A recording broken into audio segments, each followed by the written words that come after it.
지난 1년을 되돌아보겠습니다. 쉽지 않은 시간이었습니다. 내란을 종식시키고 이재명 정부를 출범시키고 6.3 지방선거를 치러내는 과정에서 대표께서 집권여당 대표로서 오롯이 감당해야 했던 그 무게와 고통, 누구보다 컸을 것이라 생각됩니다. 다만 여전히 남아있는 아쉬움도 말씀드리지 않을 수 없습니다. 합당 문제, 보궐선거 전략 공천 과정에서 최고위에서 최소한의 논의조차 없이 일방적으로 통보했습니다.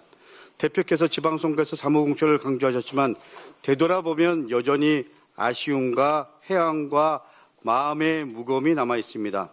분명한 것은 민주당은 앞으로 더 소통하는 정당, 더 토론하는 정당이 되어야 한다는 것입니다. 당원 주권은 특정인의 권한이 강해지는 것이 아닙니다. 더 많은 당원과 구성원의 목소리가 존중되어지는 과정이어야 합니다. 이것이 시대 정신이고 그리고 시대의 요구입니다. 오늘 저는 한 가지 결심을 말씀드리고자 합니다.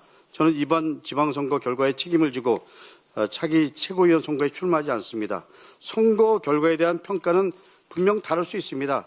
대통령께서는 국민이 정권에 주는 경고라고 말씀하셨습니다. 하지만 대표께서는 승리라고 말씀하십니다. 분명한 것은 국민들께서 민주당에 보내주신 경고의 메시지까지 다르게 해석해서는 안 된다는 것이 저와 아마 대부분 당원들의 생각일 것입니다.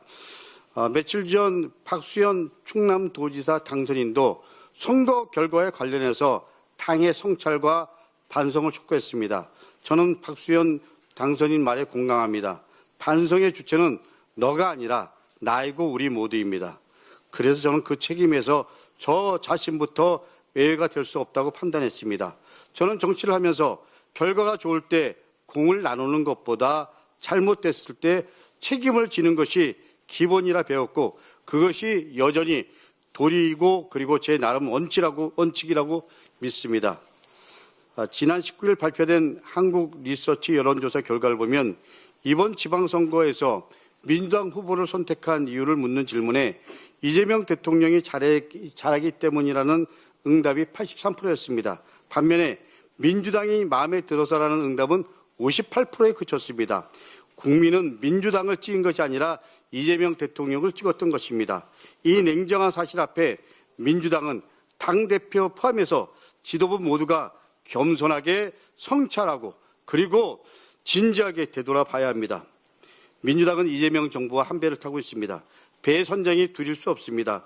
집권여당 지도부는 대통령과 경쟁하는 정치를 하는 것이 아니라 대통령과 함께 성공하는 정치를 해야 합니다.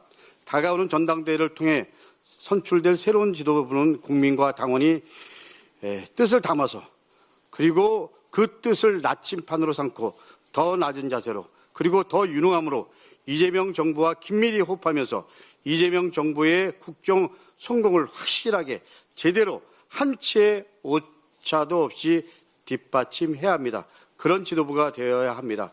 이것이 시대 정신이고 이것이 시대 요구이고 이것이 절박한 국민의 요구이고 당원들의 목소리입니다. 이상입니다.